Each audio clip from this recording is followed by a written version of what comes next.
Katie here from the Scrappy Sisters, and today I am up with a video for the May I Scraplift You series. Crystal Barrett from Pineapple Papers has got a series for the whole month of May, purely based on scrap lifting and showcasing the wonderful talent of the other creative people in our community.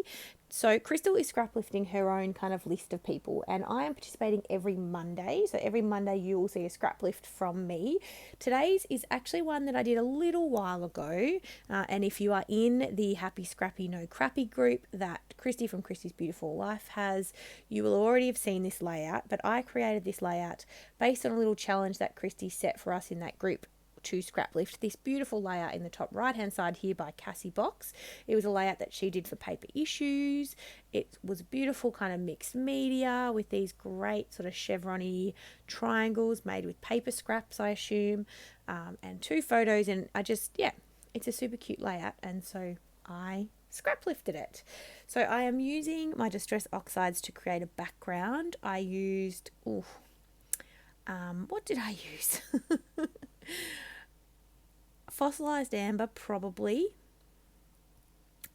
I should have really thought through this before I started the voiceover.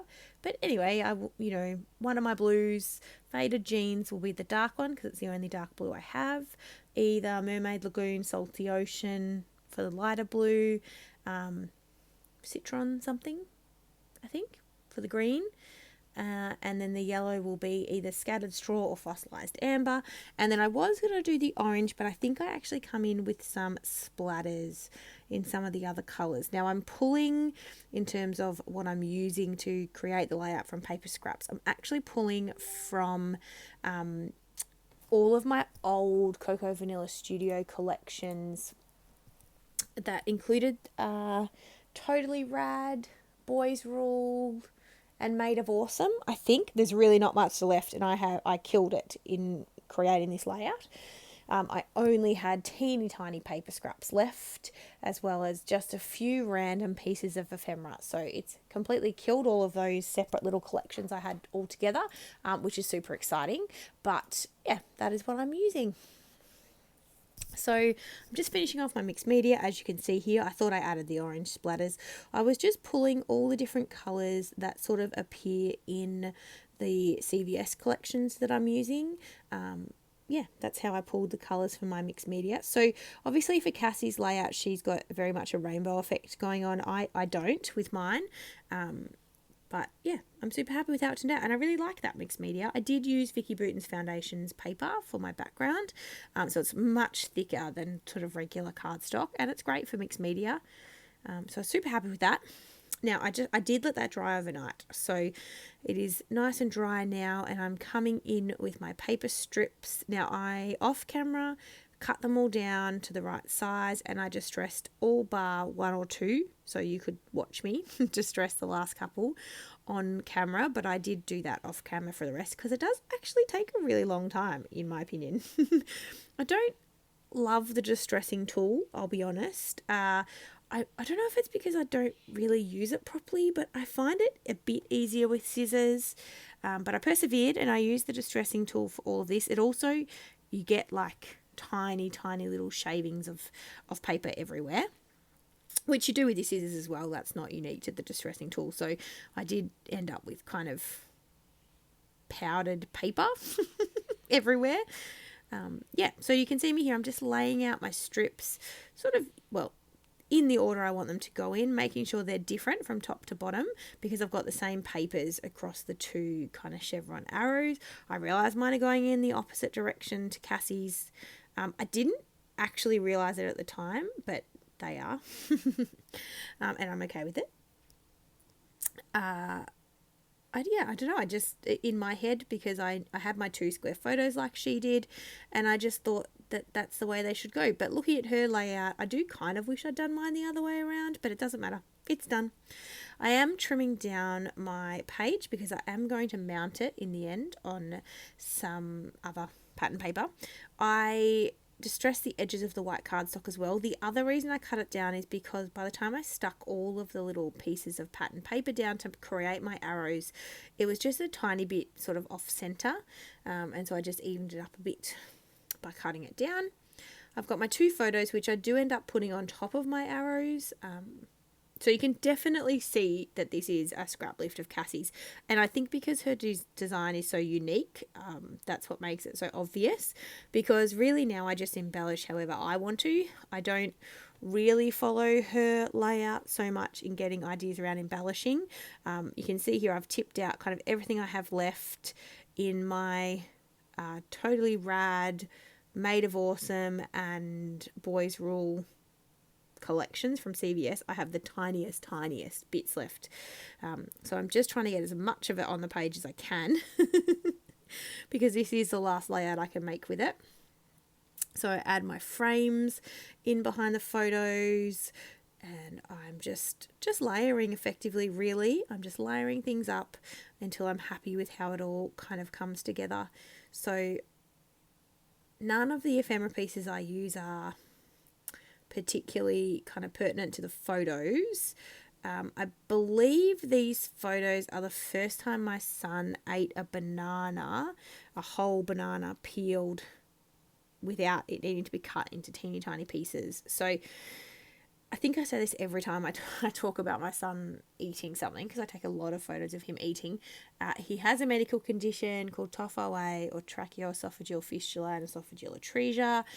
So when he was born, his esophagus was not connected and instead it was connected to his windpipe. So he had to have an operation, which has resulted in scar tissue, and his esophagus doesn't work as a muscle like it should, like people who are not born with this condition.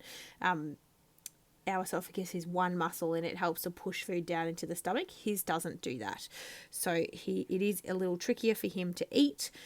He needed to stay on very much a puree only diet until he was, well, for us it's been kind of just over 1 really before we could start trying different textures. And even now, as he's over 2 now, he still goes back to a blended diet if he's struggling or if he's got a cold or anything like that that kind of makes things a bit trickier for him. We definitely fall back to that puree diet to get some food into him. So I was very excited when he ate this banana without needing it to be cut up. So normally with all of his fruit and basically everything that he eats now, usually we have to cut it into quite small pieces so that he only has small amounts at a time. He can chew them and swallow it and then has a sip of water to help it go down. So it was a momentous occasion when he ate this banana. And I was quite nervous because he can get food stuck in his esophagus. It's not choking per se because the food isn't in his windpipe, so it is not cutting off his airflow, but it is not comfortable for him to have food stuck.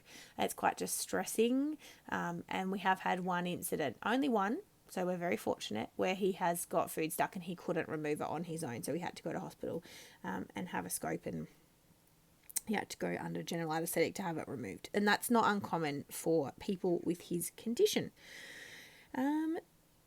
So yes, I've just been embellishing away while I've been talking about that. So I have basically just tucked lots of different bits and pieces into this layout. I'm embellishing with a lot of stars as well because there are a lot of stars in this. And I'm also using, you can see on the left-hand side of the page, oh yeah, my frame broke when I was trying to stick on ATG, but I just piece it back together. You really can't tell.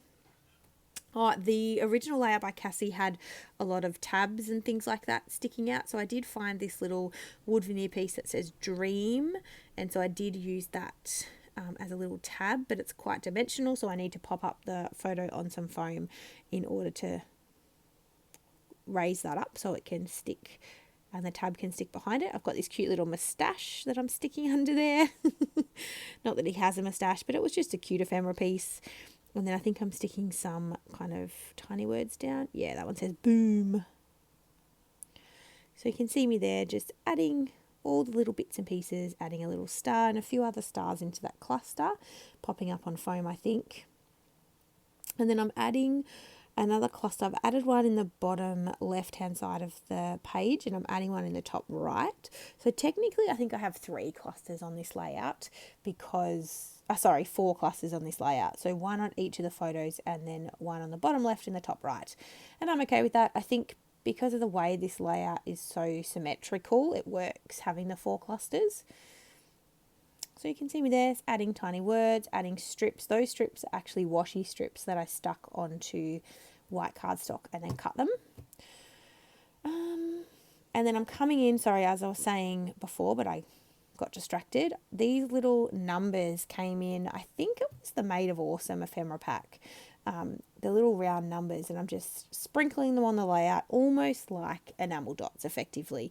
So I'm just kind of adding them around all the clusters, but they're numbered, I think, 1 to 9 from memory. I don't know. There's a lot of them anyway. But the numbers don't have any significance to this layout. I'm just using them as little kind of sprinkly bits just to finish off the layout. And then I think I do come in with some more splatters, even though I know I've already splattered. I think I come in with some more splatters. I quite like to do that because it adds obviously some splatters over the top of, your embellishments and the paper and things like that. So I'm pretty sure I come in with some more splatters. Oh, and I'm also adding these tiny word stickers because they're all I have left off a couple of the sticker sheets. So one was definitely Boys Rule, and I think one was probably Totally Rad. I think. It's hard though because I've cut off the rest of the packaging. And I can't remember all of the older Cocoa Vanilla Boys collections. I actually didn't get the full lot of collections from the really old Cocoa Vanilla things. I hadn't started scrapbooking by that point. And so I just sort of collected bits and pieces along the way. I knew I added more splatters. So I'm just covering my photos because I really don't want to get splatters on Lincoln's face.